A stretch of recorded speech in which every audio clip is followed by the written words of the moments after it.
हाँ बताता हूँ। चलो अभी हम स्टार्ट करते हैं आज की क्लास, ठीक है। तो देखो बेसिकली क्या है, आज हम लोग जो है ना बेसिकली शेड्यूल थर्ड करेंगे, ठीक है भाई। शेड्यूल थर्ड डिवीज़न 2, ये एनेक्सर हमारा गिवन है बुक में, और आपकी जो स्टडी मटेरियल में भी आई चाहिए कि स्टडी मटेरियल में भी एनेक्सर गिवन है, ये प्रवीण शर्मा की सर की बुक से है। तो देखो हम वही वाली बात है, शेड्यूल थर्ड तो हमने पहले भी पढ़ाई हुआ है, तो अब बेसिकली क्या क्या फॉर्मेट्स है, कैसे कैसे बनाना है, ये हम समझेंगे। एक्चुअली क्या होता है, कंपनी जो है बड़े लेवल पे काम करती है। इधर देखो कंपनी बड़े लेवल पे काम करती है, और जनरली बेसिकली हम पढ़ भी रहे हैं, हम पब्लिक कंपनी के पॉइंट ऑफ व्यू से पढ़ रहे हैं। तो पब्लिक कंपनी में तो जनरल पब्लिक का पैसा वैसे ही लगा रहता है। तो हमें जब हम बुक्स बनाते हैं, फाइनेंशियल स्टेटमेंट्स बनाते हैं, SPL बनाते हैं, बैलेंस शीट्स बनाते हैं, तो हमें एक फॉर्मेट का फॉलो करना पड़ता है। ऐसा नहीं है कि प्रोप्राइटरशिप या पार्टनरशिप की तरह टी शेप बनाओ, जो मर्जी आइटम ऊपर नीचे डाल दो, ऐसा नहीं होता। तो यहाँ पर जब कभी भी आप कंपनी के केस में आप बैलेंस शीट बनाओगे तो you have to follow the schedule third. तो शेड्यूल थर्ड पर हम आप आज की क्लास लगाएंगे। इसको हम सबसे पहले इसलिए कर रहे हैं, रीज़न बीइंग क्योंकि जैसे ही हम ये कर लेते हैं तो फिर हमारा बैलेंस शीट और SPL के आइटम पे हमारी एक पकड़ बन जाती है, और आगे आने वाले किसी भी चैप्टर में अगर बैलेंस शीट बनानी होगी तो हम क्या करेंगे, सीधा इसी को क्या करके चलेंगे, फॉलो करके चलेंगे। समझ में आई बात या नहीं? तो पता नहीं, मेरा अंदर से थोड़ा सा मन हो रहा है, सर ने तो ऐसा कुछ पढ़वाया नहीं, तो थोड़ा सा हम इसको पढ़ लेते हैं। क्या लिखा है, financial statements for a company whose financial statements are drawn up in compliance of the companies Ind AS rule 15, ठीक है। General instruction for preparation of financial statement, ठीक है। तो जनरल इंस्ट्रक्शन कैसे कैसे बनती है, तो ऐसा चीज़ हमें ध्यान रखना है, बस रटने की हमें कोई भी आवश्यकता नहीं है। रटना होगा फॉर्मेट, और फॉर्मेट क्या है वो मैं भी आपको यहाँ पर बताऊँगा। ये रहा पूरा बैलेंस शीट का फॉर्मेट है, और ये यहाँ पर हमारे पास सोकी वगैरह कुछ SPL का फॉर्मेट है, ये हम डिस्कस करेंगे। टाइम लगेगा तो हम एक क्वेश्चन भी करेंगे, कोई इतनी बड़ी बात नहीं है, ठीक है जी सर।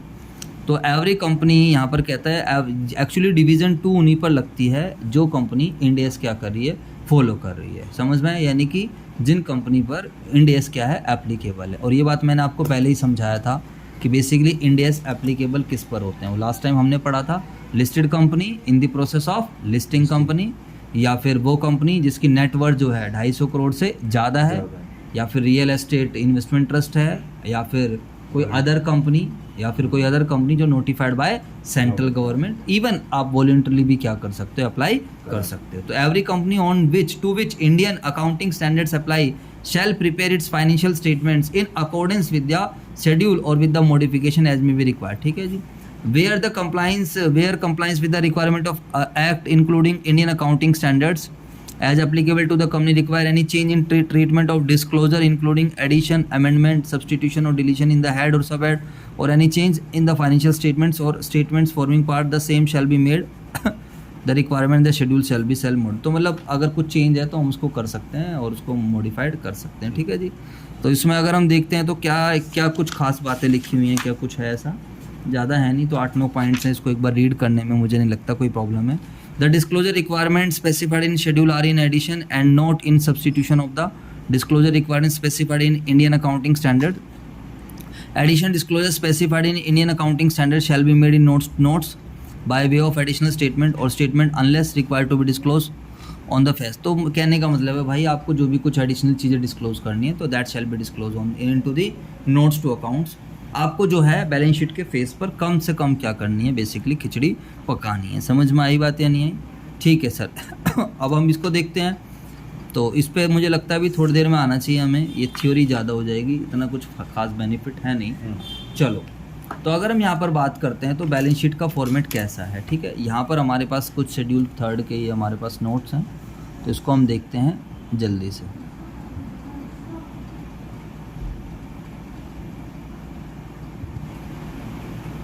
ठीक है भाई, सब क्लियर है बातें? तो schedule thirds provide format of financial statements for companies except banking and infrastructure company. तो आप इस बात का आपको ध्यान रखना है। देखो हमने पहले ही समझाया, बैंकिंग और इंफ्रास्ट्रक्चर कंपनी पर इंड AS लगते हैं या नहीं लगते, बताओ? नहीं लगते हैं, ठीक है, क्योंकि बैंकिंग कंपनी का एक अलग रहेगा। इंश्योरेंस कंपनी पर भी हमारा कोई लेना देना नहीं है, ठीक है। Following statements are prepare in division 2, तो डिवीजन 2 चलेगा हमारा। बैलेंस शीट बनाएंगे हम, स्टेटमेंट ऑफ प्रॉफिट और लॉस बनाएंगे, और एक नई चीज़ है जो हमने पहले नहीं पढ़ी है, that is statement of changes in equity, जो हमने अगर CA इंटर लेवल पे इसका कोई लेना देना नहीं था, बस खाली ये नोट्स टू अकाउंट्स पढ़ा था, बैलेंस शीट पढ़ी थी, एसपीएल पढ़ा था। अभी statement of change in equity क्या है, ये इंड एस की लेन देन है, IFRS से आई है चीज़ें, कैसे बनती है अभी हम समझेंगे। इसमें 2 पार्ट होते हैं, ए और बी।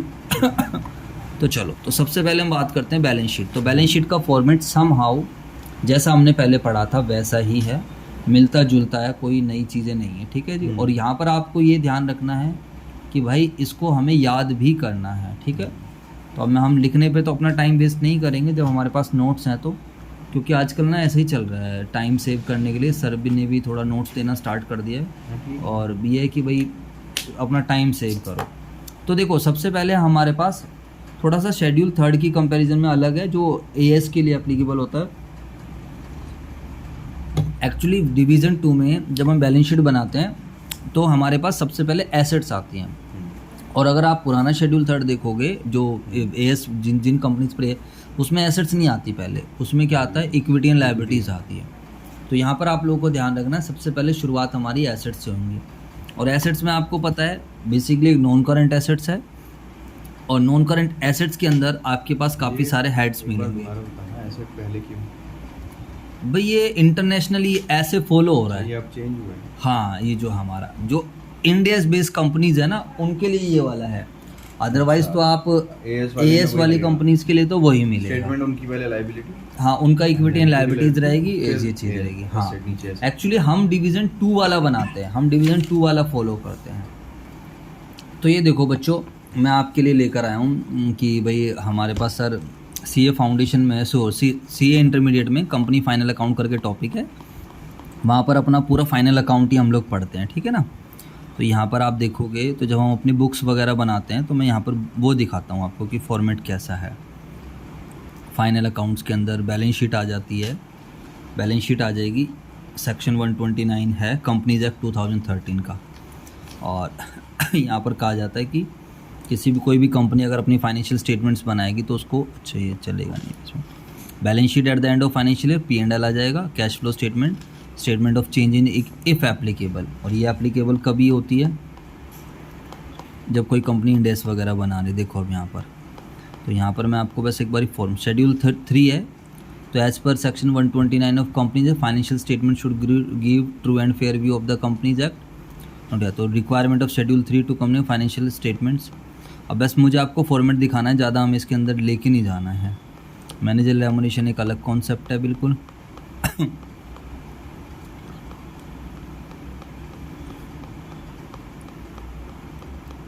एक तो ये लोग कई बार देते भी नहीं है फॉर्मेट्स वगैरह, सीधा क्वेश्चंस पे जान दे। ही देखो, जैसे कि एक्सट्रैक्ट दे रखा है बैलेंस शीट का, बैलेंस शीट बनानी है आप लोगों को। अच्छा, ये मैनेजर रेमुनेशन वाला क्वेश्चन है, इसको छोड़ देते हैं, इसको भी छोड़ देते हैं। गर्मी लग रही है उनका चला लेना भाई, मुझे तो खैर आदत है। देखो यहाँ पर एक क्वेश्चन है, तो जब आप बैलेंस शीट देखोगे तो यहाँ पर बैलेंस शीट किस तरीके से बनी हुई है, equity and liabilities, share holders fund, non current liabilities current, ये तो हमारा नॉर्मल जो हम 12th में भी पढ़ाते हैं वही है, सी इंटरमीडिएट में भी बेसिकली यही वाली चलती है। बट अगर कोई कंपनी इंडेस फॉलो कर रही है तो उस पर ध्यान रखना, उस पर नॉर्मल नहीं लगेगा, उस पर हमारा डिवीज़न 2 लगेगा। और डिवीज़न 2 में हमारा स्पेसिफिक क्या है, डिवीज़न 2 का फॉर्मेट थोड़ा अलग है। देखो यहाँ पर दूसरा क्वेश्चन है, तो शेयर होल्डर्स फंड आ गया, पहले शेयर कैपिटल आया है सब कुछ, नॉन करंट लायबिलिटीज़, फिर एसेट्स आया है, ठीक है। तो ये हमारा सिलेबस का पार्ट ही नहीं है, तो ये बस मैं दिखाना चाह रहा था, आप लोगों को आइडिया लग गया है। बेसिकली हमें इस वाले फॉर्मेट को समझना है, ठीक है। तो ये हमारा शेड्यूल 3 है, और जो कि हमारा डिवीज़न 2 है। अब कैसे बनेगा, इस फॉर्मेट को हमें समझना है और इसको हमें याद भी करना है, ठीक है। तो इतनी कोई ज़्यादा चेंजेस नहीं है। सबसे पहला चेंज तो यही है, एसेट्स आपको ऊपर देखने को मिलेंगी, और दूसरा क्या है, आपकी जो इक्विटी एंड लायबिलिटीज़ हैं वो आपको अलग से देखने को मिलेगा, ठीक है। अब एसेट्स के अंदर क्या क्या है, इधर देखेंगे सही बच्चे। तो एसेट्स में पहले नॉन करंट एसेट्स हैं, तो नॉन करंट एसेट्स, और फिर क्या है, आपकी 2 ही एसेट्स है बेसिकली, एक नॉन करंट एसेट्स है और दूसरी कौन सी है, करंट एसेट्स। अब नॉन करंट एसेट्स में हमारे पास काफ़ी सारे जो हैं वो हेड हैं एक तरीके से, ठीक है जी।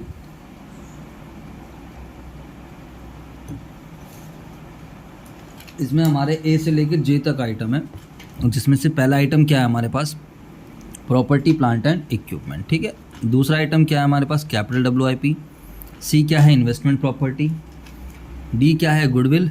ई क्या है, अदर इंटेंजिबल एसेट्स। एफ क्या है, इंटेंजिबल एसेट्स अंडर डेवलपमेंट। अभी 1 बाय 1 हम इनको समझेंगे क्या होता है। जी क्या होता है, बायोलॉजिकल एसेट्स, ठीक है, except other than bearer plant. और एच क्या है हमारे पास, फाइनेंशियल एसेट्स।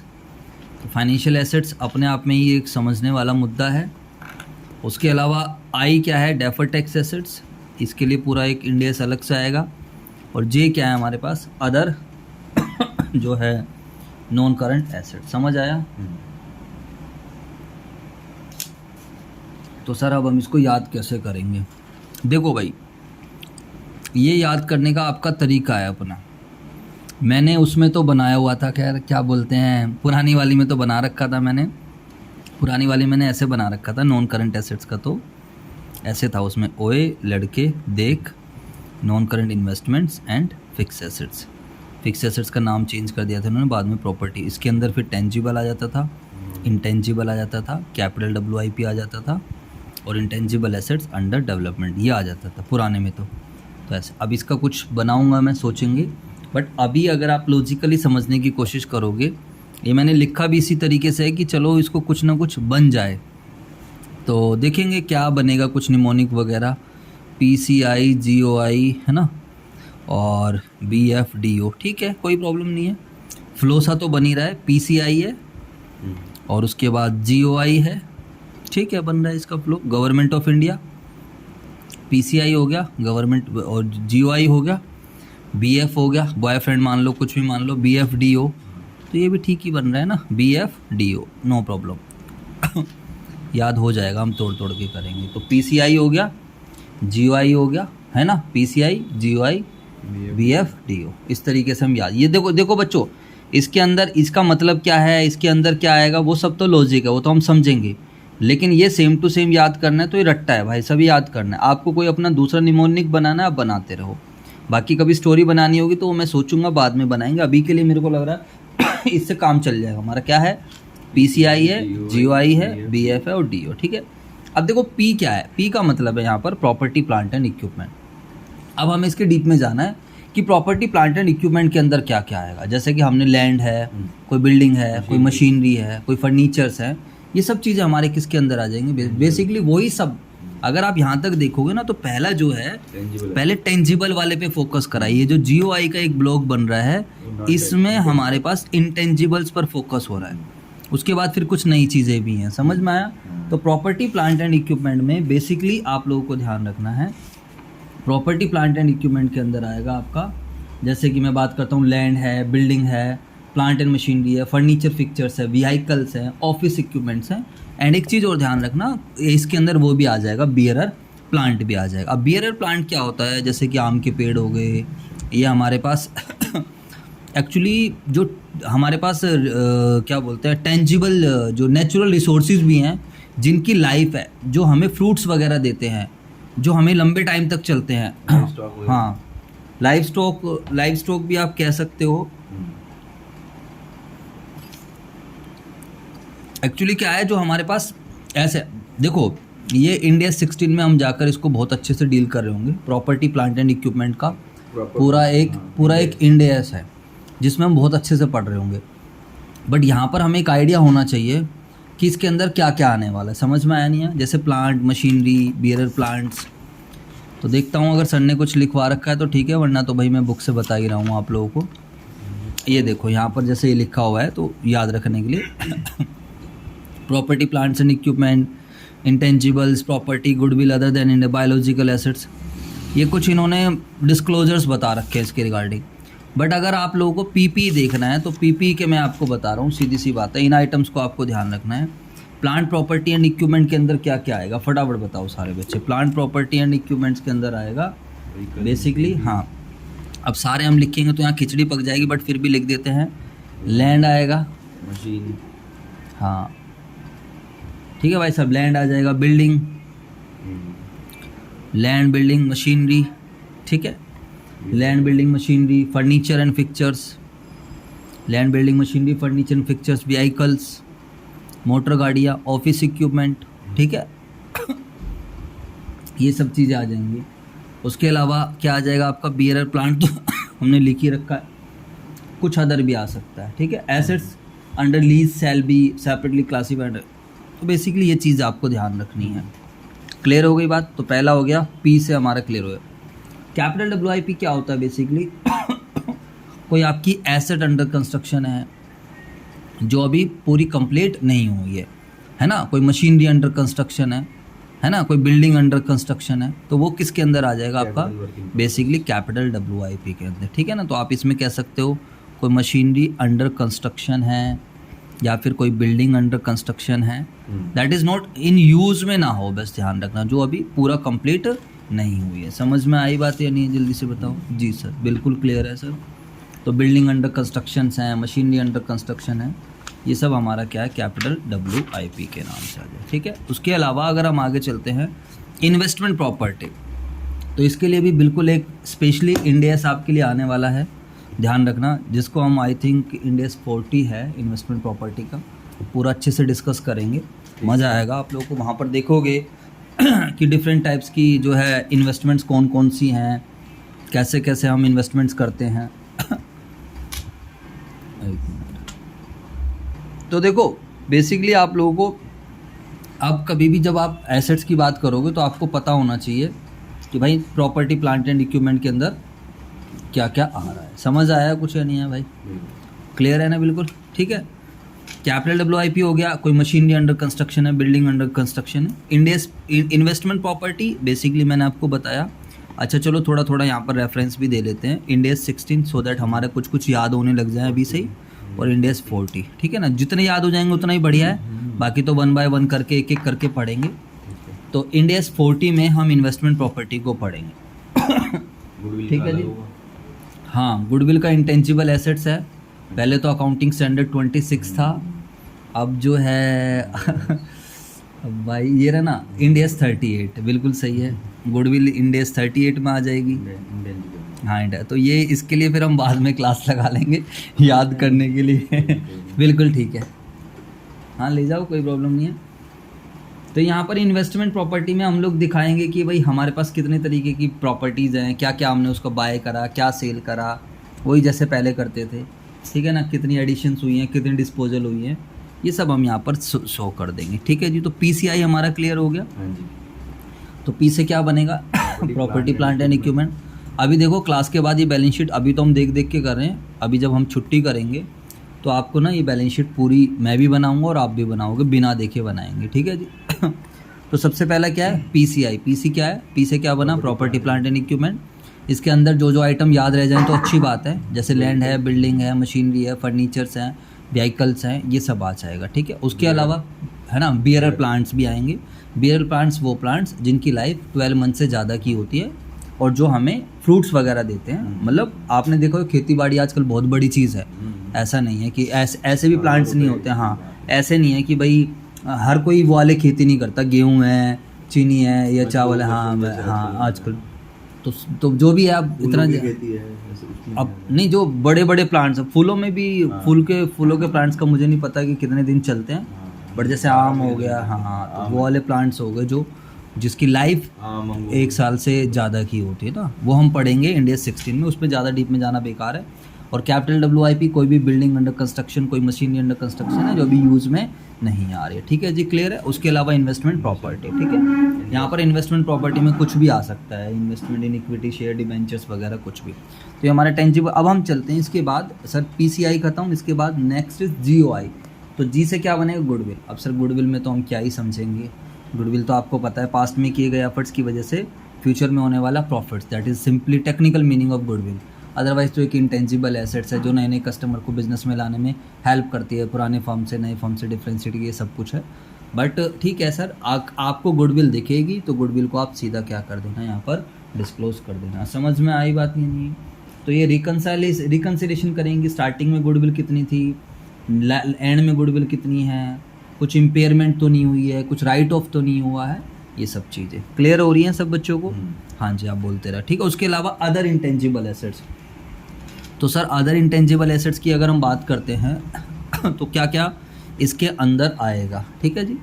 तो तो अदर इंटेंजिबल एसेट्स में कुछ भी बोल दीजिए यार, सॉफ्टवेयर आपको पता है, कहता है यार गुडविल एक बड़ी चीज़ है तो गुडविल को आप अलग से रख लो, बाकी अदर इंटेंजिबल एसेट्स को के लिए Right. अलग। हाँ, तो आप सॉफ्टवेयर कह सकते हो, कोई ब्रांड कह सकते हो, कोई कॉपीराइट कह सकते हो, है ना, कोई माइनिंग राइट्स कह सकते हो। ठीक है जी, जो हमने 12th में पढ़ा था ये सब कुछ सेम है। इवन देखो नाम थोड़ा बहुत चेंज है बट कॉन्सेप्ट अंदर की चीज़ें तो सेम है ना यार, वो सब कुछ थोड़ी चेंज कर देंगे, आप खुद कॉमन सेंस लगाओ। तो कोई माइनिंग राइट्स हो गए हैं, कोई कॉपीराइट्स है, पेटेंट्स है, रेसिपीज़ है तो ये तो सब हमें रटे ही पड़े हैं। कोई रेसिपीज़ है, हाँ कोई रेसिपीज़ हैं, कोई फॉर्मूले हैं। ठीक है बच्चों, क्लियर हो गई बात। कोई लाइसेंस हो गया, हाँ पेटेंट। हाँ लाइसेंस एंड फ्रेंचाइजी, बिल्कुल कोई पेटेंट्स हो गए हैं। ठीक है जी सर, बिल्कुल क्लियर हो जाती है जी बातें, कोई टेंशन नहीं है।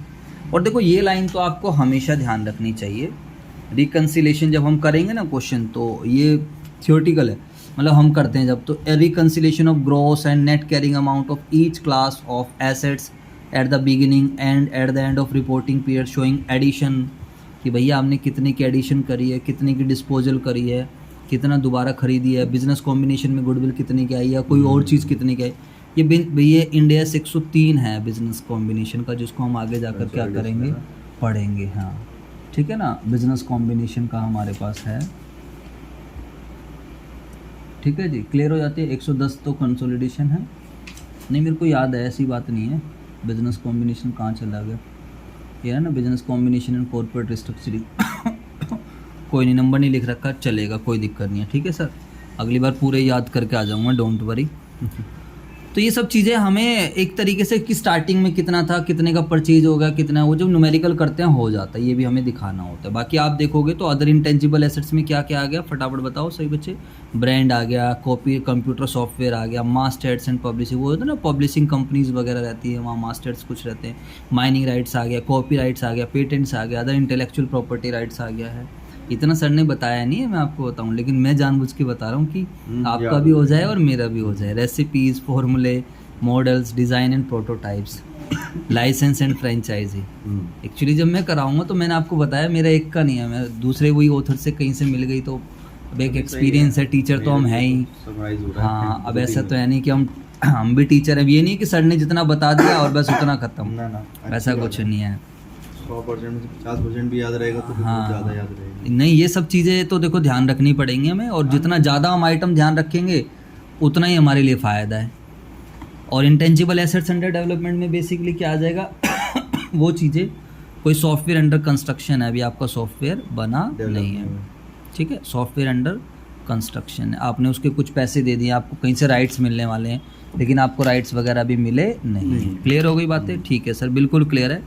अब देखो और सारी बायोलॉजिकल एसेट्स यहाँ पर आ जाएंगी, लेकिन ध्यान रखना biological assets other than bearer plant, क्योंकि बियरर प्लांट को हम कहाँ ले गए हैं, बियरर प्लांट को बोल दिया भैया ये तो एसेट की तरह है, इसको तो प्रॉपर्टी प्लांट एंड इक्विपमेंट मानो, इसको तो आप इसमें डील करो। समझ में आई बातें नहीं?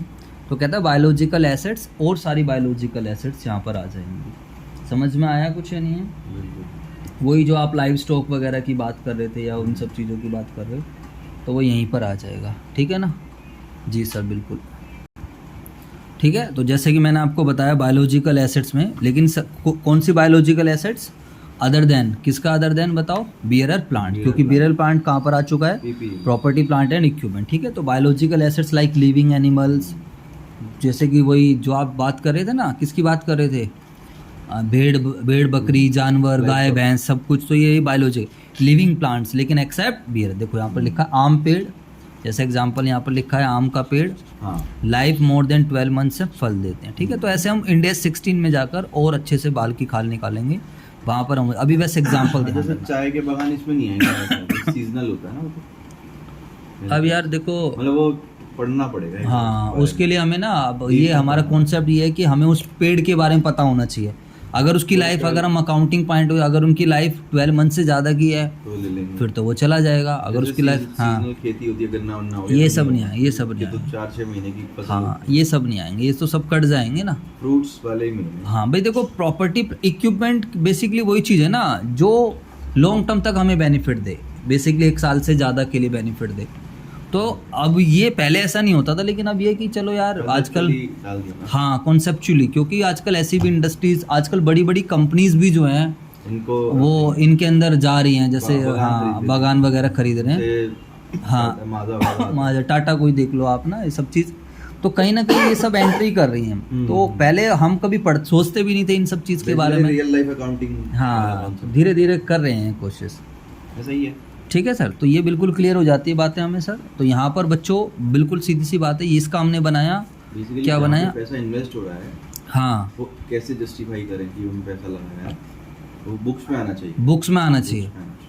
और एक्चुअली देखो कहीं ना कहीं एक्चुअली ये एक दो पेड़ पौधे की बात हो तो समझ में आए, हजारों पौधे। हजार आप देखो ये लिविंग एनिमल कोई छोटी चीज़ नहीं है।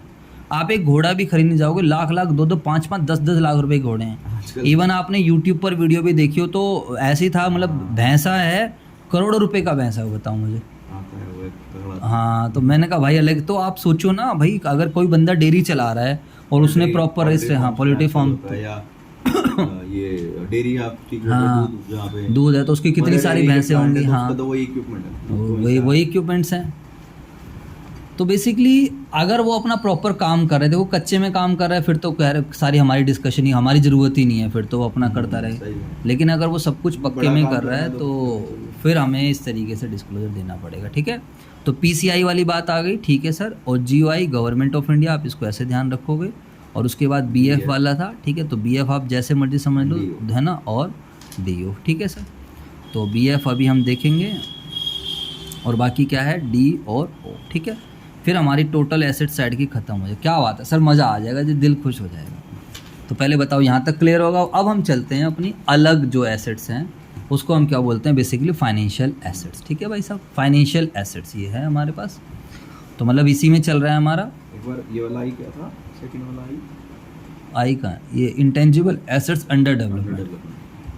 तो इंटेंजिबल एसेट्स अंडर डेवलपमेंट कोई सॉफ्टवेयर अंडर कंस्ट्रक्शन है, कोई बिल्डिंग तो नहीं, कोई राइट्स मिलने बाकी है भी हमने, है ना। तो इंटेंजिबल है सॉफ्टवेयर अंडर कंस्ट्रक्शन हो गया एग्जांपल। बायोलॉजिकल एसेट्स में सब कुछ आ जाएगा, बताओ कोई जीव जानवर। ठीक है भाई साहब, घोड़े पोड़े सब आ जाएंगे इसके अंदर, जैसे फिशरीज होती हैं, मछलियाँ। हाँ, लिविंग एनिमल्स, लिविंग प्लांट्स, हाँ ये आ जाएंगे आप जो कह रहे हो ना। लेकिन ये कि थोड़ा सा जब करेंगे तो, और जब यहाँ इंडिया 16 में जाएंगे तो और देख लेंगे। अब जैसे फिशरीज़ आप बोल रहे हो तो अब वो तो उसकी लाइफ कितनी है कितनी नहीं है ना, छोटी, वो क्या पता और कहीं नहीं। हाँ, तो वो थोड़ा डीप में जाके देखना पड़ेगा भाई। ठीक है ना, living animals, living plants, basically गाय भैंस हो गई इसमें। हाँ बेसिकली आप ज़्यादा ऊपर यही वाली फील लग रही है, क्योंकि नॉन करंट का मतलब लॉन्ग टर्म के लिए होती हैं। बट ये है कि कुछ ये है कि ज़्यादा चलने वाली हैं तो गाय की तो लाइफ लंबी होती है ना, गाय भैंस। हाँ, बट उन्होंने उन सबको इसी में रखा है, बायोलॉजिकल एसेट्स की हेडिंग दी है। बियरर प्लांट को छोड़, बियरर प्लांट को अलग उन्होंने कैटेगराइज कर दिया कि बियरर प्लांट को भाई आप ना इसको PP मान लो। ठीक है जी, तो इस पे हमें ज़्यादा डिस्कशन और हम नहीं करते हैं, है ना। हाँ इसके वो तो एंडलेस है, कुछ भी करते रहो। इसके बाद हमारे पास आएगी फाइनेंशियल एसेट। तो ये देखो ये नई चीज़ है जो हमारी, उसमें कोई लेना देना नहीं था वहाँ पर, क्या बोलते हैं इसको, जब CA इंटर वगैरह में हम बात करते थे। तो फाइनेंशियल एसेट्स का मतलब क्या होता है, बेसिकली देखो, बेसिकली यहाँ पर दो कंडीशंस होती हैं। एक पहली बात ये वाली जो फाइनेंशियल एसेट्स होती हैं ये हमेशा किसी ना किसी कॉन्ट्रैक्ट से आएंगी, इस बात को आपको ध्यान रखना। कॉन्ट्रैक्ट, हाँ, मतलब ये फाइनेंशियल एसेट्स हमारे पास एक राइट है। राइट क्या है कि जैसे मैं आपको, मेरा और आपका कॉन्ट्रैक्ट हुआ है कि मैं आपको सर्विसेज दूंगा, चाहे ओरल हुआ हो, तो मैं आपको सर्विसेज दूंगा तो मुझे आपसे क्या मिलने, पैसे मिलने हैं, इन एक्सचेंज ऑफ मनी। हाँ, मतलब इसमें क्या होगा, वो वाले राइट्स जो एक पार्टी के पास आते हैं, किस वजह से आते हैं, किसी कॉन्ट्रैक्ट की वजह से आते हैं, समझ में आया नहीं है, उसको बेसिकली हम फाइनेंशियल है। दो कंडीशन होती है, पैसा आना चाहिए और कॉन्ट्रैक्ट होना। हाँ, पहले पैसा आना चाहिए, और दूसरा क्या है हमारे पास, कॉन्ट्रैक्ट के थ्रू पैसा आना चाहिए, समझ में आया नहीं है, उसको हम बेसिकली क्या बोलते हैं, फाइनेंशियल एसेट्स बोलते हैं। जैसे फ्रेंचाइजी नहीं, जैसे सिंपल नॉर्मल डेटर्स हैं। अच्छा, अब नॉर्मल डेटर्स हैं, मैं उन डेटर से हमें पैसा मिलेगा फ्यूचर में दूसरा कॉन्ट्रैक्ट के थ्रू है, क्योंकि मैं उसको सेल कर रहा हूँ, वो एग्री हुआ है। आप किसी भी अपनी पार्टी को सेल करते हो, आप जो भी कुछ काम कर रहे हो, तो आप सर्विस दे रहे हो, सर्विस देते हो तो एक तरीके का कॉन्ट्रैक्ट है। जरूरी नहीं है कि Service कोई contract कॉन्ट्रैक्ट हमेशा वो रिटर्न में हो, ओरल एग्रीमेंट भी होते हैं, वो भी है, ठीक है ना। तो कॉन्ट्रैक्ट क्या होता है? एक agreement plus enforceability by law होना चाहिए। तो ध्यान रखना, आपके पास पैसे आने का राइट होना चाहिए। You should have the right to get the money in cash. आपके पास पैसा आने का राइट होना चाहिए। और दूसरा क्या है? कॉन्ट्रैक्ट के थ्रू होना चाहिए। समझ में आया नहीं है? तो इसके अंदर जैसे हेडिंग से आपकी इन्वेस्टमेंट है, तो ये आपको ऐसे ही ध्यान रखना है। इन्वेस्टमेंट है सबसे पहले, ट्रेड रिसीवेबल्स हैं, और लोन है, जो लोन आपने किसी को दिया है, या फिर क्या है? अदर फाइनेंशियल एसेट्स, या फिर क्या है? Other financial assets. समझ में आई बात नहीं? अब इन्वेस्टमेंट क्या है? शेयर्स में आपने कहीं पैसा लगाया है, आपने डिबेंचर्स में पैसा लगाया है, आपने बॉन्ड में पैसा लगाया है। तो एक तरीके से आपने दूसरी कंपनी में क्या करा है? पैसा लगाया है। एक तरीके का कॉन्ट्रैक्ट ही तो है। आप रिलायंस के शेयर खरीद रहे हो, डिबेंचर खरीद रहे हो, तो एक तरीके का कॉन्ट्रैक्ट। आप उसको क्या कर सकते हो? सेल आउट कर सकते हो, बाद में पैसे भी ले सकते हो। डिबेंचर्स हैं, तो डिबेंचर में आपने पैसा लगा दिया। आप ये मत, कंपनी के पॉइंट ऑफ व्यू, कंपनी ने इन्वेस्ट कर रखी है, तो वो क्या करेगी? उनकी जिस कंपनी ने इशू करा है उसकी प्रॉपर टर्म्स हैं, 4 साल बाद, 5 साल बाद वो रिडीम करें, तो एज पर कॉन्ट्रैक्ट होता है। हाँ, प्रोस्पेक्टस जब वो कंपनी इशू करती है, हाँ, आईपीओ में। तो डिबेंचर्स में जब हम बात करते हैं, तो डिबेंचर में क्या होगा? 4 साल बाद, 5 साल बाद क्या होगा बताओ? जो है पैसा वापस मिलेगा, तो वो एक तो कॉन्ट्रैक्ट। बॉन्ड में भी ऐसे ही कुछ होता है। अब LIC कराते हैं, पूरा एक बॉन्ड मिलता है, पूरा सेट, तो कॉन्ट्रैक्ट ही हो गया, बॉन्ड ही है। समझ में आया कुछ नहीं? हाँ हाँ, इतने साल आप दो, फिर हम देंगे। हाँ बिल्कुल, यही वाली चीज़ है। ठीक है जी, क्लियर हो जाती है बात है ये सब चीज़। तो यहाँ पर जब हम इन्वेस्टमेंट की बात करते हैं फाइनेंशियल एसेट्स में, तो इन्वेस्टमेंट हमारे पास कुछ भी हो सकती है। जो हमने 12th में पढ़ी थी वो सारी आ जाएंगी। Investment in equity share, investment in preference share, investment in debenture, investment in bond, investment in mutual funds, investment in partnership firm, कोई अदर, कुछ भी हो। बस ध्यान रखना, थोड़ा सा एक अच्छा नाम दे दिया, एक फैंसी नाम दे दिया उसको। पहले फाइनेंशियल एसेट्स नहीं होती थी तो ऐसे ही नाम देते थे, इन्वेस्टमेंट लिख देते थे। हाँ वो सीधा लिख दे, CIT CSO, या फिर इन्वेस्टमेंट लिख देते। करंट इन्वेस्टमेंट होती थी, नॉन करंट इन्वेस्टमेंट्स होती थी। वहाँ पर ये तो ओए लड़के देख, नॉन करंट इन्वेस्टमेंट, तो इसको क्या कर दिया था उन्होंने? NCI का अलग से ऐड बना रखा था। और हाँ, इसमें फाइनेंशियल एसेट्स में जो हमारी इन्वेस्टमेंट इन प्रॉपर्टी है वो तो यहाँ कवर हो जाएगी। हाँ, इन्वेस्टमेंट लैंड बिल्डिंग यहाँ पर कवर हो जाएगी, क्योंकि इसका इंडिया से अलग है ना। इसका जो है इंडियस 40 है। 40 में लैंड एंड बिल्डिंग है, उसके अलावा जो इन्वेस्टमेंट वो यहाँ आ जाएगी। नहीं एक्चुअली हाँ, बेसिकली यहाँ पर जो इन्वेस्टमेंट प्रॉपर्टी है ना, उस इंडिया के हिसाब से आएगी। बस देखो PP यहाँ पर भी आएंगी, लैंड बिल्डिंग मशीनरी वगैरह। लेकिन अगर हमने कुछ लैंड और बिल्डिंग हेल्ड कर रखी है फॉर कैपिटल एप्रिसिएशन और रेंटल, यहाँ पर बेसिकली जो इन्वेस्टमेंट प्रॉपर्टी आएंगी ना, वो ये वाली आएंगी, लैंड और बिल्डिंग आएंगी। लेकिन कौन सी वाली? वो वाली। देखो सुनो, अगर आपके पास नॉर्मल लैंड एंड बिल्डिंग है, हाँ, कुछ नहीं लिखा हुआ है, फिर तो वो जाएगी PP में। 16 के हिसाब से। हाँ, इंडिया 16 वो हमारे यूज़ के लिए है, यानी कि बिजनेस को चलाने के लिए, बिजनेस के लिए, ठीक है, बिजनेस में यूज कर रहे हैं। हाँ बिजनेस में यूज़ करने के लिए, उसका part हो गया वो तो उसका पार्ट हो जाएगा। ठीक है। लेकिन अगर आपके पास कोई Extra लैंड है, खरीदी हुई है। आपके पास लैंड है, हाँ। कोई बिल्डिंग है जो आपने रेंटल के लिए रखी हुई है, या कैपिटल एप्रिसिएशन, तो वो इन्वेस्टमेंट प्रॉपर्टी है। एक्चुअली यहाँ पर और इन्वेस्टमेंट नहीं आएंगी, ध्यान रखना। शेयर, डिबेंचर, ये सब नहीं वो आएगा। नीचे चला जाएगा। हाँ, जब आप इंडिया 40 पढ़ेंगे ना हम, तो तो उसमें स्पेशली सारी बात यही लिखी हुई है, क्योंकि मैंने पढ़ा हुआ है, अभी रिवाइज नहीं करा, वो एक बात अलग है। तभी देख लेंगे। हाँ, बट क्या नाम है यही। और यहाँ पर लिख भी रखा है, देखो, land and building held for capital appreciation. समझ में आई बात या नहीं? ठीक है जी। बाकी तो ऐसा तो फिर वरना सारी इन्वेस्टमेंट प्रॉपर्टी बन जाती, तो फिर ये वाला इन्वेस्टमेंट तो हेड ही नहीं होता। फाइनेंशियल एसेट्स हो गए बेसिकली, वो हाँ। इंटेंजिबल ही हो गए ना एक तरीके से। ये नहीं, इंटेंजिबल तो नहीं हुए क्या? इंटेंजिबल में थोड़ी चल रहा है ये। इंटेंजिबल का तो यहीं पे खत्म हो गया। Goodwill, other intangible assets, intangible asset under development. अब कोई मेन हेडिंग नहीं चल रही है। मेन हेडिंग एक ही है। क्या है मेन हेडिंग बताओ आप मुझे? एसेट्स में नॉन करंट एसेट्स, उसके अंदर सारी की सारी क्या है, ये सब उसके अंदर की सब हेडिंग है, सब के अंदर कुछ नहीं है। आप समझ रहे हो ना मेरी बात? समझ। हाँ, तो इसको कंफ्यूज मत होइए कि ये इंटेंजिबल है कुछ है। हाँ, तो फाइनेंशियल एसेट्स का मतलब बस आपको पहले मतलब समझना है। What is the meaning of financial assets? Contract और पैसा आना चाहिए, कैश का फ्लो होना चाहिए, बिल्कुल सही बात है। कॉन्ट्रैक्ट के अधिकार, एक हमारे पास कॉन्ट्रैक्ट होना चाहिए, प्लस में पैसा आना चाहिए। समझ में आई बात है नहीं? तो कहीं जाकर ये हमारी क्या बनेगी? फाइनेंशियल एसेट्स बनेगी। अब अगर हम बात करते हैं तो इसके अंदर इन्वेस्टमेंट्स भी आ जाएगा। इसको डीप में जाना है तो investment in equity share, investment preference, investment debenture, bonds, mutual funds, partnership firm, सब कुछ आ जाएगा। अब इसके अंदर का भी हमें ध्यान रखना। हमें टाइम क्यों लग रहा है? इसीलिए तो लग रहा है हमें टाइम, क्योंकि हम किसी भी चीज़ को ऊपर ऊपर से नहीं कर रहे हैं। ठीक है, तो ये देखो आप अगर यहाँ पर आप देखोगे तो इन्वेस्टमेंट में 12th वाला ही है, investment in equity share, investment preference share, investment in government trust, investment debenture bonds. एक कंपनी ने दूसरी कंपनी में इन्वेस्ट, हाँ, investment mutual fund, investment partnership firm और अदर इन्वेस्टमेंट। समझ में आया नहीं है? जी सर। और सब साथ में क्या क्या भी बताना होता है कि एग्रीगेट अमाउंट बताओ। The following shall also be disclose aggregate amount of coated investment वो होती है जिसकी मार्केट वैल्यू पता होती है, उसको हम बोलते हैं coated investment. And market value कुछ होती है अनकोटेड। अनकोटेड का मतलब जैसे अनलिस्टेड कोई कंपनी है, हमने अनलिस्टेड कंपनी में पैसे लगा रखे हैं, इन्वेस्ट कर रखा है, तो उसके शेयर की मार्केट वैल्यू नहीं पता है, तो उसको हम क्या बोलते हैं? अनकोटेड। समझ आया? तो मतलब ये तो हो गया ज़्यादा ज्ञान वाली बात है। यानी कि जब हम कंपनी की प्रैक्टिकल लाइफ में बैलेंस शीट बनाएंगे तो हमें सब कुछ देना होता है। जैसे मैंने समझाया था, शेयर कैपिटल की डिस्क्लोजर दे रहे हो, इधर देखो, authorise share capital, issued share capital, subscribed share capital, subscribed and fully paid up, subscribe but not fully. लेकिन उसमें दुनिया भर की चीज़ें और भी बतानी होती है।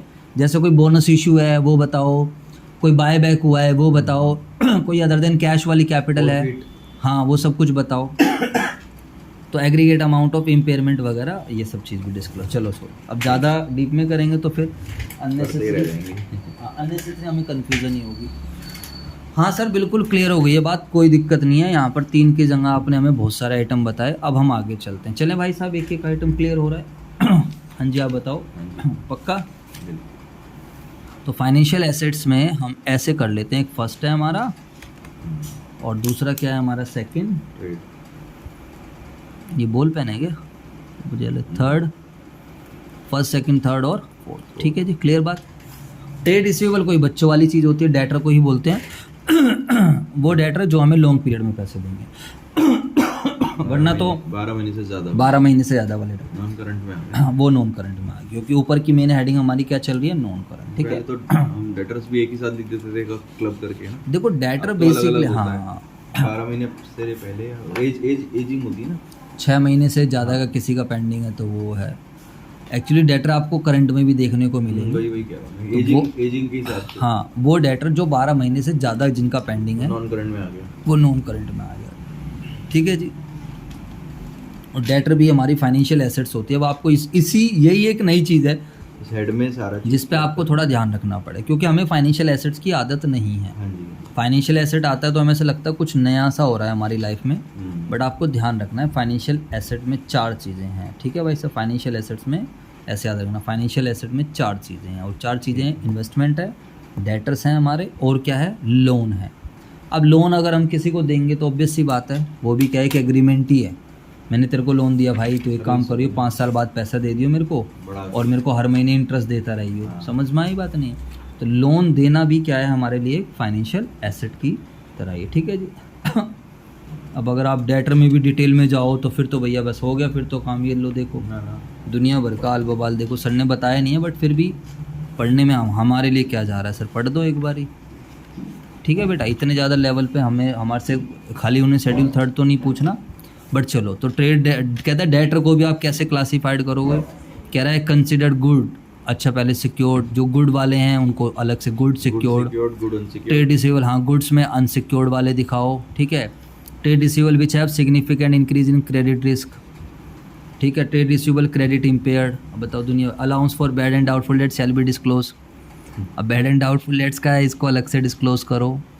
डेट्स ड्यू बाय डायरेक्टर ने अगर हमारे से कोई पैसे ले रखे हैं, और other officers of the company और अदर फर्म सेवरली, इसको भी अलग से डिस्क्लोज करो। अदर पर्सन, तो यहाँ पर ऐसा फील आने लग जाएगी कि हम अकाउंट्स नहीं पढ़ रहे हैं, हम लो पढ़ रहे हैं। समझ में आए बात नहीं? ट्रेड रिसीवेबल, आउटस्टैंडिंग, तो ऐसे टेबल बना के दिखाओ। तो बाकी अभी ऐसा कुछ सर ने कराया नहीं है, इन फ्यूचर में कराएंगे तो बट ठीक है, हम अपना देख रहे हैं, हम अपनी नॉलेज ले लेते हैं एक बार। पढ़ने में तो कोई बुराई है नहीं। आउटस्टैंडिंग फॉर फॉलोइंग हाँ, पीरियड्स हाँ, फ्रॉम ड्यू aging, डेट आगे ना aging, हाँ, तो लेस देन 6 मंथ वाले अलग से दिखाओ, 6 मंथ से 1 ईयर वाले अलग, 1 से 2 ईयर। नोट्स अकाउंट्स का पार्ट हो गया ना रिसीव। हाँ, ये सब सब नोट्स टू और अकाउंट क्लब करके एक अमाउंट फिर हम मालिक देंगे। बैलेंस शीट में वो बात अलग है कि हमारे एग्जाम में इतने ज़्यादा डीप में नहीं ले जाएगा, क्योंकि ये जस्ट एक ये ये practical किसी approach है। हाँ एक किसी पार्टिकुलर चीज़ की हम ज़्यादा डीप में चले गए। एग्जामिनर का पर्पस ये question आ रहता गया। है, एग्जामिनर का पर्पस रहता है कि मैं ज़्यादा कॉन्सेप्ट्स की कवरेज करूँ। यहाँ पर क्या हो रहा है, एक ही कॉन्सेप्ट को, लेकिन हाँ प्रैक्टिकल लाइफ में पता होना तो आपको ऐसे ही डिस्क्लोज करना पड़ेगा। अनडिस्प्यूटेड ट्रेड रिसीवेबल हैं, अनडिस्प्यूटेड ट्रेड रिसीवेबल हैं जिन पे रिस्क है, जिनका पैसा डूबने के चांस है। Undisputed trade receivable credit impaired, जिनका क्रेडिट बेकार है, एक तरीके देख लेंगे। डिस्प्यूटेड ट्रेड रिसीवेबल हैं, कंसिडर डिस्प्यूटेड ट्रेड रिसीवेबल। तो कोई नहीं, ज़्यादा बड़ी बात तो नहीं है। अगर हम देख रहे हैं तो दो ही हेड है, एक अनडिस्प्यूटेड है और एक डिस्प्यूटेड है।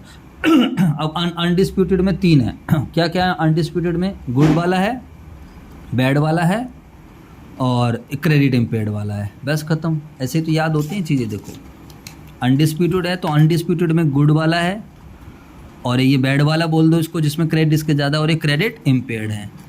फिर ऐसे डिस्प्यूटेड हो गया। डिस्प्यूटेड में कौन सा है बताओ? डिस्प्यूटेड में गुड वाला है, डिस्प्यूटेड में बैड वाला हो गया, और डिस्प्यूटेड में क्या होगा? जिसका क्रेडिट इम्पेयर्ड। समझ में आया? ये तो हो गया याद। इसमें क्या है फिर? 6 महीने का है, 6 महीने से 1 साल तक का है, 1 से 2 का, 2 से 3 का। ठीक है, अब इसको याद करके हमें ज़्यादा ऐसे कोई ज़रूरत नहीं है। चलो हटाओ सर। तो हमें आइडिया लग गया है, बहुत ही बढ़िया सर। एक बार हमारी आंखों के सामने से टेबल भी निकल गई, तो इससे अच्छा तो कुछ है ही नहीं। चलो तो अब हम आगे की तरफ चलते हैं। थोड़ा हमारा टाइम भी लग रहा है बट कोई नहीं, ठीक है सर। इन्वेस्टमेंट खत्म, डेटर खत्म, लोन। लोन का मतलब जो हमने लोन दिए हैं तो वो सारे लोन हमारे पास यहाँ पर आ जाएंगे। अब लोन हाँ, जो हम लोन देते हैं वही तो एसेट बनती है। अदरवाइज तो अगर हम लोन लेंगे तो वो नॉन करंट लायबिलिटीज़ में। हाँ, ये लोन रिसीवेबल्स है, जो हमने लोन एडवांस भी बोल सकते हो आप इसको। तो सर यहाँ पर तो सिंपल ही है, इतना ही ध्यान रखना है। बट सर अब जब हम पढ़ रहे हैं अच्छे से तो साथ के साथ इसको भी हम देख लें, ठीक है जी। तो बताइए लोन को हम कैसे क्लासीफाई करेंगे? जब आपको लोन को क्लासीफाई करना है तो loan shall be classified as loan to related parties. अगर आपने लोन किसी रिलेटेड पार्टीज़ को दिया है तो वो, और अदर लोन। तो पहला है लोन को आप ऐसे दिखाओ, ठीक है जी सर, क्लियर है। Loan receivable shall be classified as, तो वही वाली बात आ गई। लोन रिसीवेबल को कैसे क्लासीफाइड करोगे? लोन रिसीवेबल कंसिडर्ड गुड, एक गुड वाला आ गया, और फिर क्या आ गया? एक लोन रिसीवेबल कंसिडर्ड गुड, यानी कि इसमें इन्होंने पहले फोकस किस पे कर लिया? सिक्योर्ड पे, और फिर unsecured. Loan receivable which have insignificant, which have significant increase in credit risk और क्रेडिट। चलो ये 3-4 चीज़ें तो हमने समझी। कंसिडर्ड गुड, फिर सिक्योर्ड है, कंसिडर्ड गुड, अनसिक्योर्ड है, फिर इनसिग्निफिकेंट रिस्क वाला है, फिर credit impaired. The above shall be separately सब क्लासीफाइड।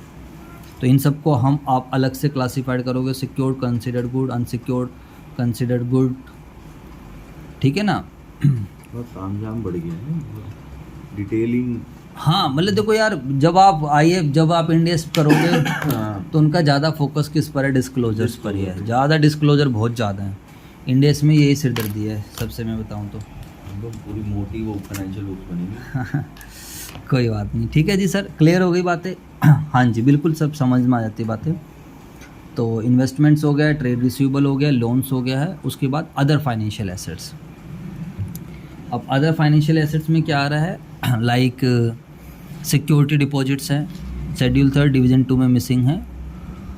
तो जो बेसिकली वो वाली फाइनेंस जिनका नेचर कॉन्ट्रैक्ट के थ्रू आ रहा है, बट जो इसमें नहीं क्लासीफाई कर रही, जो ना तो इन्वेस्टमेंट है, ना ही ट्रेड रिसीवेबल है, ना ही लोन है। समझ में आया नहीं है?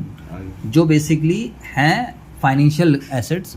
और फाइनेंशियल एसेट्स क्या हैं? 2 ही बातें ध्यान रखनी है, जिसमें हमारे पास कॉन्ट्रैक्ट है, कॉन्ट्रैक्ट के थ्रू अगर हमारे पास पैसा आएगा तो वो हमारी फाइनेंशियल एसेट है, अदरवाइज फाइनेंशियल एसेट नहीं है। समझो, और कुछ फाइनेंशियल एसेट नहीं है। अभी हम और भी डिस्कस करेंगे इस पर।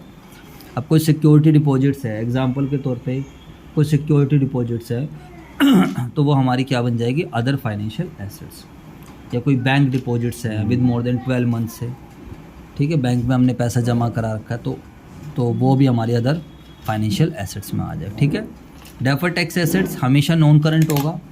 अब ये होता क्या है, ये आपको थोड़ा सा बता दूं।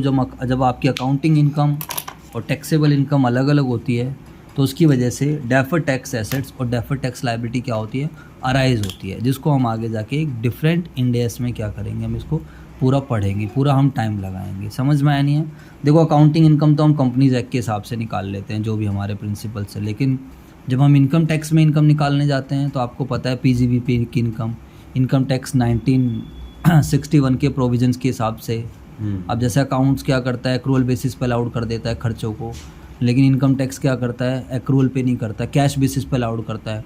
तो हमें क्या करना पड़ता है हमारे अकाउंटिंग और टैक्सेबल इनकम में क्या आ जाता है, डिफरेंस आता है। तो वो एक अकाउंटिंग एंट्री होती है बेसिकली, जिसको हम डेफर्ड टैक्स एसेट या डेफर्ड टैक्स लायबिलिटी का नाम देते हैं। तो मैं अभी हम यहाँ पर इसको कंसिडर नहीं करेंगे, थोड़ा बहुत मानते हुए कि आपने आईपीसीसी में, बस आपको एक बात ध्यान रखनी है कि ये हमेशा क्या होगा, नॉन करंट एसेट्स होगा। और इसके लिए हम कौन सा इंड एस पढ़ेंगे, इंड एस नंबर 12 पढ़ेंगे। कौन सा इंड एस पढ़ेंगे, इंड एस 12, ठीक है, इनकम टैक्सेस। तो वहाँ पर हम अच्छे से इसको डिस्कस कर रहे होंगे, अकाउंटिंग इनकम क्या है, टेम्परेरी डिफरेंसेस क्या है, परमानेंट डिफरेंसेस क्या है, रिवर्सल क्या है, किसकी वजह से जो है डेफर्ड टैक्स एसेट्स लायबिलिटी पे फ़र्क। अब डेफर्ड टैक्स एसेट ज़्यादा भी है, मतलब डेफर्ड टैक्स एसेट भी हो सकती है, डेफर्ड टैक्स लायबिलिटी भी हो सकती है ना। तो अगर दोनों ही अकाउंट आ रहे हैं तो उस केस में हम नेट करके दिखाएंगे। मान लो पिछले साल डेफर्ड टैक्स लायबिलिटी थी, इस साल डेफर्ड टैक्स एसेट, तो हम नेट करके दिखाएंगे। बैलेंस शीट में दोनों नहीं आएंगे, ध्यान रखना। डेफर्ड टैक्स एसेट्स के बैलेंस डेबिट है, डेफर्ड टैक्स लायबिलिटी के बैलेंस क्या है, क्रेडिट है। तो इनको सेट ऑफ करके दिखाना होगा, लेकिन सेट ऑफ तभी पॉसिबल हो पाएगा जब गवर्निंग लॉ क्या होंगे, सेम होंगे। जब गवर्निंग लॉ क्या होंगे, सेम होंगे। अगर गवर्निंग लॉ सेम है तभी वो आपस में सेट ऑफ होगा। तो मुझे लगता है अब इस पर ज़्यादा डिस्कशन करना बेकार है, ठीक है जी। तो ये आपको अभी समझ भी नहीं आएगा अगर हम इसमें ज़्यादा डीप में लेकर भी जाते हैं तो बस। उसके अलावा अदर करंट एसेट्स आ जाएगा, उसके अलावा क्या आ जाएगा हमारे पास, अदर नॉन करंट एसेट्स। यहाँ पर करंट एसेट्स थोड़ी है, ये करंट ही आएगा। अभी तो करंट तो हमारी स्टार्ट भी नहीं हुई, नहीं करंट का तो डेटर लॉन्ग टर्म वाले हैं, नॉन करंट ही चल रही है। पेन कहाँ चला गया,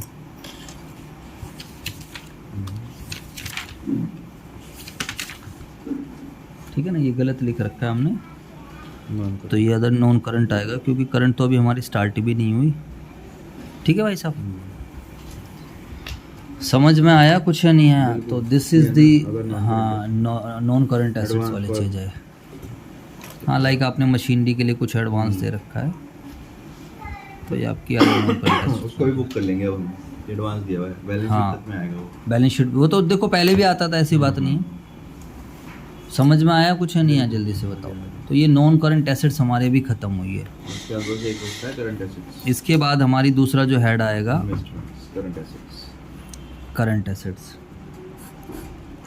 अब करंट एसेट्स में बेसिकली हमारे पास क्या क्या चलेगा, वही है। करंट एसेट्स में ज़्यादा चेंजेस नहीं है। इन्वेंट्रीज, देखो करंट एसेट्स का था, वहाँ पर भी CIT CSO था, तो यहाँ पर क्या कर रखा है इन्होंने करंट एसेट्स में, देखेंगे फटाफट सही बच्चे।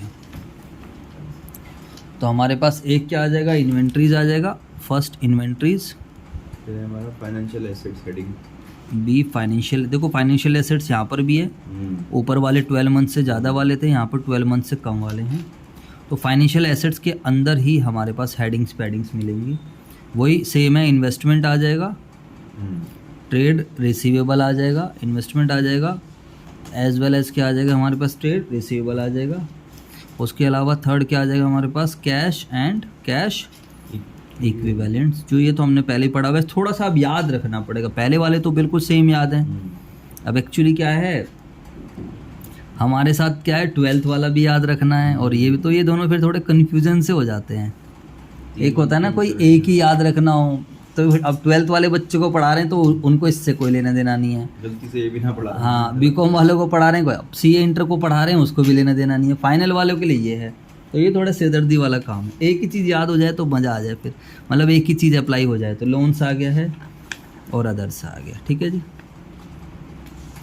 उसके अलावा ये हो गया C। हमारे पास क्या है बेसिकली यहाँ पर, करंट टैक्स एसेट्स, ठीक है। ये डेफर टैक्स वाला नहीं है, ध्यान रखना। डेफर टैक्स हमेशा क्या होता है, लॉन्ग टर्म होता है। ये हो गया हमारा एडवांस टैक्स, हाँ, ये एडवांस टैक्स वगैरह आ जाएगा इसमें, GST refund, income tax refund, ठीक है। और लास्ट क्या है हमारे पास, अदर करंट एसेट्स।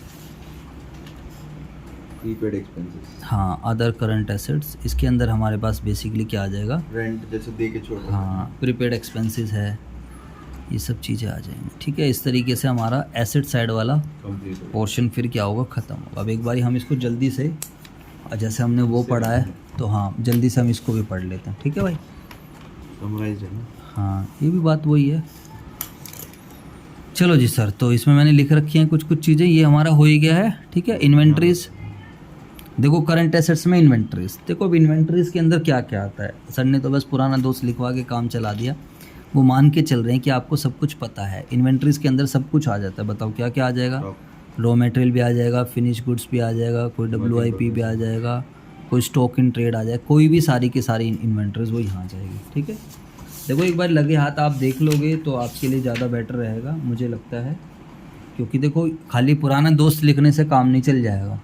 पुराना दोस्त का मतलब ये तुम्हें पता है, हाँ ये इंडेस 12 में वैसे हम इसको पढ़ेंगे, सॉरी 2 में पढ़ेंगे, और वहाँ पर भी अकाउंटिंग स्टैंडर्ड 2 ही होता था जब हम CA इंटरमीडिएट में। तो अब इसके अंदर के आइटम हमें पता होना बहुत ज़रूरी है, इस बात को आप ध्यान रखना। तो इन्वेंट्रीज़ के अंदर क्या क्या आएगा, देखो रॉ मटेरियल आ जाएगा, WIP आ जाएगा, फिनिश गुड्स आ जाएगा, स्टॉक इन ट्रेड आ जाएगा, स्टोर एंड स्पेयर्स आ जाएगा, लूज टूल्स आ जाएंगे, अदर्स, और गुड्स इन ट्रांजिट भी इसके अंडर में आ जाएगा। समझ में आई बात या नहीं है? जी सर, तो ये मैंने शॉर्ट में लिख दिया, raw material, finish goods, WIP, stock in trades, loose tools, ये सब कुछ हमारे इसके अंदर आ जाएगा। स्टोर एंड स्पेयर, ये तो सर सेम है, बिल्कुल बिल्कुल बच्चों ये सेम है, ध्यान रखना। दिस इज सेम एज हमारा जो CA इंटर में होता था। ठीक है, ये आपको याद रखना है भाई। क्या नाम है, क्या नाम है आपका? प्रतीक। ठीक है, तो ये सर कोई बड़ी बात नहीं है, हो गया सर हमें क्लियर। एक नई चीज़ हमारे सामने आई है जो आप सभी बच्चों को पता है, फाइनेंशियल एसेट्स। तो फाइनेंशियल एसेट्स नॉन करंट वाली भी है और करंट वाली भी है। अब फाइनेंशियल एसेट्स यहाँ पर कौन सी देख रहे हैं हम बच्चों, बताओ? नॉन करंट वाली, सॉरी करंट वाली। और करंट वाली का मतलब देखो, पहले फाइनेंशियल एसेट का मतलब पता होना चाहिए। तो फाइनेंशियल एसेट्स क्या होती है, जल्दी से बताओ? वो एसेट्स जो बेसिकली क्या करेगी, फटाफट बताओ। जो कॉन्ट्रैक्ट के थ्रू जब हमारे पास पैसा आएगा, कॉन्ट्रैक्ट के through we must receive the cash. Cash का अगर कैश नहीं आ रहा है, कैश के बदले अगर और कुछ आ रहा है तो ध्यान रखना वो काइंड नहीं होना चाहिए, तो वो फिर फाइनेंशियल एसेट नहीं बनेगी। इस बात को आप ध्यान, बाकी आगे आएगा तो हम इसको और डिस्कस करेंगे। ठीक है, अब यहाँ पर क्या है, फाइनेंशियल एसेट्स में वही सारी चीज़ें आ गई। क्या क्या आ गया है, इन्वेस्टमेंट आ गया है। फाइनेंशियल एसेट्स में हमारे पास इन्वेस्टमेंट्स आ गई हैं, तो इन्वेस्टमेंट वही सारी आ जाएंगी, याद करो। Investment in equity share, investment in preference share, investment in debenture, investment in mutual funds, investment in bond, लेकिन कौन सी, लेस देन 12 मंथ्स वाली। बात समझ में आई या नहीं है? देखो ये सब माना जा रहा है कि आपको पता है, और मैं फिर ये नहीं, मैं बाद में नहीं कराऊंगा, मेरा तो शेड्यूल 3 यहीं पे ख़त्म हो जाएगा। इधर देखो दोस्तों, सर आपने डिटेल में भी कराई दिया तो ख़त्म होना बनता भी है। तो investment in equity instruments, investment in preference share, investment in government, investment debenture, bonds, investment in mutual funds, investment in partnership form, others. ठीक है, अंडर ईच क्लासिफिकेशन, ऊपर जो आपने करा है, डिटेल शेयर भी given of the names of the board. अगर कोई सब्सिडरी, एसोसिएट, ज्वाइंट वेंचर में भी है, और साथ में ये भी डिस्क्लोज करो कोटेड कितना है, कोटेड कितना है, अनकोटेड कितना है, साथ में impairment in value of investment. समझ में आई बात है नहीं? जी सर जी, बिल्कुल क्लियर बात है। अब तो किताब भी अच्छी लगने लग गई है, थोड़ा थोड़ा कलरफुल होने लग गया है ना। ठीक है, इसके बाद अगर हम आगे चलते हैं तो इन्वेंट्रीज हमारी ख़त्म। डेटर, अब यहाँ पर डेटर कौन से आएंगे, बेसिकली वाले डेटर आएंगे, हाँ जो नॉर्मल वाले डेटर्स हैं, जो विद इन 12 मंथ्स के अंदर हमें जिनका पैसा, हाँ 0 to 6 + 6 to 12। ठीक है भाई सब, तो डेटर के अंदर वही है, सिक्योर्ड गुड, अनसिक्योर्ड वाले, ये सब चीज़ दिखा सकते हो। चलो छोड़ो, अब ज़्यादा डीप में नहीं जाते हैं। कैश एंड कैश इक्विवेलेंट्स आपको पता है क्या क्या होता है। कैश एंड कैश इक्विवेलेंट्स में cash in hand, cash in bank, या कोई भी मार्केटेबल सिक्योरिटीज़, कोई भी चेक, ड्राफ्ट्स, ये सब किसके अंदर आ जाते हैं, basically cash in hand, cash equivalents के अंदर आ जाएंगे। ठीक है भाई साहब, क्लियर है? Okay sir, no problem. Cash and cash equivalents, इसके बाद क्या है आपका, and bank balance other than cash and cash equivalents, like नगद है, बैंक है, कोई FD है, कोई FD है जो मैच्योर हो रही है। कब मैच्योर हो रही है, 3 मंथ्स में, है ना। कुछ इस तरीके से आपके पास ये सारी चीज़ें हैं। समझ में आ रहा है आपकी या नहीं आ रहा है? तो कैश एंड कैश इक्विवेलेंट्स के साथ एक चौथा भी है, bank balances other than third above. ये फोर्थ मुझे लग रहा है, ये वाला शायद मैंने यहाँ layer, bank cash and cash equivalents, bank, ये मैंने गलत लिख दिया ना, बैंक बैलेंसेस ये वाला क्या, bank balances other than third above. Third में क्या है, कैश एंड कैश इक्विवेलेंट्स। तो यहाँ पर बैंक बैलेंसेस यही होगा, एफडी मैच्योरिटी, है ना। उसके अलावा लोन्स आ जाएंगे। लोन्स कौन से आएंगे बताओ, वाले लोन्स आएंगे जो हमने किसके लिए दिए हैं, शॉर्ट पीरियड के लिए। हाँ मतलब लोन एंड हाँ लोन्स एंड एडवांस, जो आप किसी को लोन दे रहे हो, बट जो आप लोन दे रहे हो नॉट फॉर द, रिकवर हो जाए। हाँ 12 महीने से ज़्यादा वाला लोन होगा तो वो तो फिर पार्ट बन जाएगा नॉन करंट का। 12 महीने के अंदर का लोन दे रहे हो तो वो किसका पार्ट बन जाएगा, बेसिकली हमारे पास का। ठीक है, हाँ जी सर, ये भी क्लियर हो जाता है। अदर्स का मतलब जो फाइनेंशियल एसेट्स हैं लेकिन जो इन सब के अंदर नहीं आ पा रहे हैं, समझ में आया नहीं है, वो बेसिकली हमारा किसका पार्ट बन जाएगा, अदर्स का। उसके अलावा अगर हम बात करते हैं current tax assets, what is current tax assets, तो करंट टैक्स एसेट्स का मतलब कोई एडवांस टैक्स है, कोई जीएसटी रिफंड है, कोई ड्यूटी ड्रॉबैक है। अब देखो एडवांस टैक्स ये कॉन्ट्रैक्ट के थ्रू नहीं अराइज हो रहा है, हमने गवर्नमेंट को एडवांस टैक्स दे रखा है, हमारा राइट है, हम गवर्नमेंट से पैसे ले सकते हैं, बट मेरा और गवर्नमेंट का कोई कॉन्ट्रैक्ट नहीं हुआ है। वो जो राइट आ रहा है मेरे पास, राइट एज पर लॉ आया है, समझ में आया नहीं है। तो कोई राइट अगर एज पर लॉ आ रहा है वो एक अलग चीज़ है, लेकिन राइट एज पर कॉन्ट्रैक्ट का मतलब दो पार्टीज आपस में क्या कर रही हैं, खुद से क्या करे, कॉन्ट्रैक्ट बनानी, ऑफर हो रहा है, एक्सेप्टेंस हो रहा है, आप समझ रहे हो नहीं। तो इसलिए ये अदर करंट एसेट्स में जीएसटी से रिफंड लेना है, ड्यूटी ड्रॉबैक लेना है हमें। ठीक है, ठीक है, देखो लिखा भी है जैसे बदले में कैश मिलेगा but it is not a right due to contract. जैसे कि यहाँ पर आप देखोगे तो यहाँ पर क्या है, जीएसटी रिफंड है, कैश जरूर मिलेगा, यस राइट है हमारे पास, but it is not a right due to contract. ये राइट तो है बट कॉन्ट्रैक्ट राइट, कॉन्ट्रैक्ट जो है ड्यू टू कॉन्ट्रैक्ट की वजह से नहीं है, मतलब राइट जो है ड्यू टू कॉन्ट्रैक्ट नहीं है। तो इसलिए ये देखो लिखा हो, it is a right as per law. तो राइट एज पर लॉ है तो ऑब्वियस सी बात है ये क्या है, other current asset, this is not financial asset. समझ में आया नहीं है। प्रीपेड रेंट है, not a financial asset as cash will not receive. देखो जनरली प्रैक्टिकल लाइफ में आप देखोगे तो जब हम किसी चीज़ को प्रीपेड कर देते हैं ना तो उसके पैसे मिलने बड़ा मुश्किल रहता है। कोई बंदा पैसे नहीं देता, रेंट दे दे कि भाई बिल्डिंग यूज़ कर ले, बाद में हम उसकी सर्विस ले लेंगे, तो बड़ा मुश्किल रहता है, तो एक बार प्रीपेड पेमेंट करते हैं। तो ये फाइनेंशियल एसेट नहीं है, क्यों, कैश नहीं आएगा, बदले में हमें क्या मिलेगा, हमें प्रॉपर्टी को, बिल्डिंग को यूज़ करने का एक राइट मिल गया है। समझ में आई बात या नहीं? तो डेटर जो है right to receive in cash in future as per contract. समझ में आया? तो फाइनेंशियल एसेट में ज़्यादा डीप में नहीं जाना है। तो फाइनेंशियल एसेट्स को समझने के लिए बस आपको दो ही बातें ध्यान रखनी है, और वो दो बातें क्या हैं बताओ फटाफट। दो बातें क्या हैं? पहला पैसा आना चाहिए, और दूसरा वो जो राइट हमारे पास आ रहा है it must be as per contract. समझ में आया कुछ नहीं है? तो अदर करंट एसेट्स में, ठीक है। तो इस तरीके से ये जो है हमारा एसेट साइड का जो पोर्शन है, नॉन करंट और करंट एसेट्स को हमने क्या करा, बहुत अच्छे से कवर करा। ठीक है जी, डिवीज़न 2 था शेड्यूल 3 का।